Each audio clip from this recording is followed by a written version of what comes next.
नमस्कार दोस्तों, कलयुग के चमत्कार संतों की वाणी में आप सबका स्वागत है। दोस्तों, आज हम सुनेंगे श्रीमद् भगवत गीता का 9वां अध्याय, जिसे भगवान श्री कृष्ण का गीत भी कहा जाता है। ऐसी भगवत गीता जिसको सुनकर हम अपने समय को, अपने जीवन को सार्थक बनाते हैं। आइए सुनते हैं 9वां अध्याय। मुझको ईश्वर जान कर मेरे भगत सुजान, निशिमो को जपे मेरा कर ले ध्यान। गावत नाचत से कूदन दे दे ताल, ढोल मृदंग बजावते उत्तम स्वर निकाल। तन की होश विसार कर होवत मुझ में लीन, हे अर्जुन मैं होत हूँ उनके तुरंत अधीन। जो जोगी मम भक्त हैं मोहे अति प्रिय वे जान, बेजर अर्जुन के प्रति यूं कहते भगवान। 9वां अध्याय प्रारंभ। राज विद्या योग। श्री कृष्ण बोले, हे अर्जुन, तुम में ईर्ष्या नहीं है, इसीलिए ये अति गुप्त शास्त्रीय ज्ञान और अनुभव तुमसे कहता हूँ। इसे जानकर तुम्हारा अशुभ न होगा।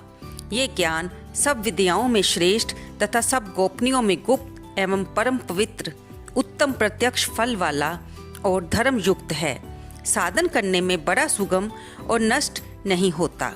हे परंतप, इस धर्म पर जो श्रद्धा नहीं रखते वे मुझे नहीं पाते और इस मृत्यु युक्त संसार में बार बार लौटते हैं। मैं अव्यक्त हूँ और मैंने ही ये सब जगत प्रकट किए हैं। सब प्राणी मुझ में स्थित हैं, किंतु मैं उनमें नहीं हूँ।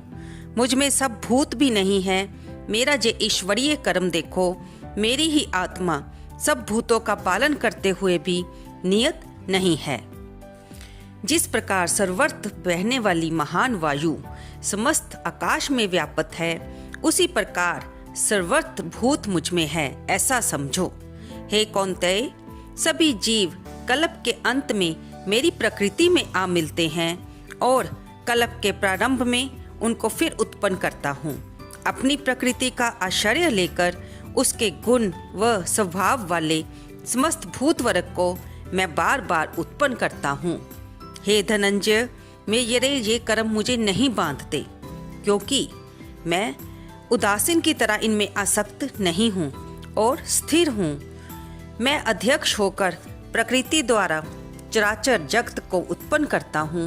हे कौन्तेय, इसी कारण ये जगत बनता बिगड़ता रहता है। मूर्ख लोग मेरे स्वरूप को नहीं जानते कि मैं समस्त चराचर का स्वामी हूँ। वे मुझको मनुष्य जानकर मेरी अवहेलना करते हैं। उनकी आशा व्यर्थ, कर्म निष्फल, ज्ञान निरर्थक, चित्त भ्रष्ट है। वे उस आसुरी शक्ति के वश में हैं जो मोह को उत्पन्न करती है। हे पार्थ, विवेकी जन जो देवी प्रकृति में स्थित हैं, वे मुझे संसार का आदि अविनाशी जानकर अनन्य भाव से भजते हैं। दृढ़वर्ती सदा मेरा कीर्तन करते और भक्ति से उपासना करते हैं। कोई एक तव से, कोई पृथक तव से और कोई मुझे अनेक रूप वाला विश्व रूप मानकर उपासना करते हैं। श्रोते यज्ञ मैं हूँ, समात्र यज्ञ मैं हूँ, पितृ यज्ञ मैं हूँ। इस जगत का पिता माता धारण करता पितामह मैं ही हूँ। जानने योग्य पदार्थ ओंकार, ऋग्वेद, सामवेद और यजुर्वेद मैं ही हूँ। गति पालन करता प्रभु, साक्षी निवास स्थान, रक्षक, मित्र, उत्पन्न करने वाला, संहार कारक आधार, प्रलय स्थान और अविनाशी बीज मैं ही हूँ। मैं सूर्य रूप से तपता हूँ, मैं वर्षा रोकता हूँ, मैं ही वर्षा करता हूँ। तथा हे अर्जुन, मैं ही अमृत और मृत्यु हूँ तथा सत्य और असत्य भी हूँ। तीनों वेदों के ज्ञाता, सोम पीने वाले, पाप रहित यज्ञ द्वारा मेरी पूजा करके स्वर्ग चाहते हैं और इंद्र के पुण्य लोक में पहुंचकर स्वर्ग में देवताओं के योग्य दिव्य सुख पाते हैं। वे उस विशाल स्वर्ग लोक में सुख भोग कर पुण्य के क्षीण होने पर फिर मृत्यु लोक में आते हैं। इस प्रकार तीनों वेदों के यज्ञ आदि धर्मों का पालन करने वाले, भोग की इच्छा रखने वाले का आवागमन होता रहता है। जो अनन्य भाव से चिंतन करते हुए मेरी उपासना करते हैं, उन नित्य योगियों के योगक्षेम अर्थात स्थान योजना छादन कर इनकी मैं रक्षा करता हूँ। हे कौन्तेय, जो दूसरे देवताओं के भगत हैं और श्रद्धा से उन्हें पूजते हैं, वे भी मेरा ही पूजन करते हैं, परंतु ये पूजन विधि पूर्वक नहीं है। सब यज्ञों के भोक्ता और स्वामी मैं ही हूँ। जो मेरे इस तत्व को नहीं जानते, वे आवागमन से नहीं छूटते हैं। देवताओं के पूजन करने वाले देवलोक को प्राप्त होते हैं।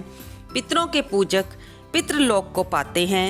यज्ञ आदिकों के पुजारी यमलोक को जाते हैं और मेरा पूजन करने वाले मुझे प्राप्त होते हैं। भक्ति से पत्र, पुष्प, फल या जल जो मुझको अर्पण करता है, उस शुद्ध अंतःकरण वाले व्यक्ति के भक्ति से दिए हुए पदार्थ को मैं बड़ी प्रसन्नता से ग्रहण करता हूँ। हे कौन्तेय, जो तुम करते हो, खाते हो, वह सब मेरे अर्पण करो। ऐसा करने से कर्म बंधन रूप शुभ अशुभ फलों से मुक्त हो जाओगे और संन्यास योग में युक्त होकर मुक्ति या मुझको अवश्य पाओगे। मैं समस्त भूतों के लिए समान हूँ, ना कोई मुझे अप्रिय है और ना प्रिय। जो मुझको भक्ति से भजते हैं वह मुझ में है और मैं उसमें हूँ। यदि कोई दुराचारी भी हो और अनन्य भाव से मेरा भजन करे, उसको मैं साधु ही मानता हूँ, क्योंकि उसने उत्तम मार्ग ग्रहण किया है। वह शीघ्र ही धर्मात्मा हो जाता है और चिरस्थायी शांति को पाता है। हे कौन्तेय, ये निश्चय करके जानो कि मेरा भगत कभी नाश को प्राप्त नहीं होता। हे पार्थ, इस नाशवान और दुख भरे संसार में जन्म पाकर तुम मेरा ही भजन करो। मुझ में मन लगा, मेरा भगत बन, मेरी पूजा कर और मुझे नमस्कार कर। मुझ में ही लोर लगाए रखना और मुझ में ही लय हो जाओगे। दोस्तों, यहाँ पर हमारा 8वां अध्याय समाप्त होता है। इति शोपनिषद ब्रह्म विद्या योग शास्त्रे श्री कृष्ण अर्जुन संवादे संन्यास योगो नाम 9वां अध्याय। तो दोस्तों, हमने इस 9वें अध्याय में जाना कि भगवान श्री कृष्ण अर्जुन को बता रहे हैं कि सारी सृष्टि का कर्ता धर्ता मैं ही हूँ। सब मुझ में ही हैं और प्रलय होने पर मुझ में ही लीन हो जाते हैं और सृष्टि के आरंभ में मैं ही उनको उत्पन्न करता हूँ। लेकिन अज्ञानी लोग मेरी अवहेलना करते हैं और जो भगत जन अनन्य भाव से मेरी भक्ति करते हैं, वह मुझ में ही समा जाते हैं। प्रकृति की सारी गतियों को मैं ही नियंत्रित करता हूँ और सभी विवेकी जन ज्ञान योग से मुझे ही पाते हैं। जो दूसरों देवताओं के भगत हैं और श्रद्धा से पूजते हैं, वह पूजा भी मुझे ही जाती है।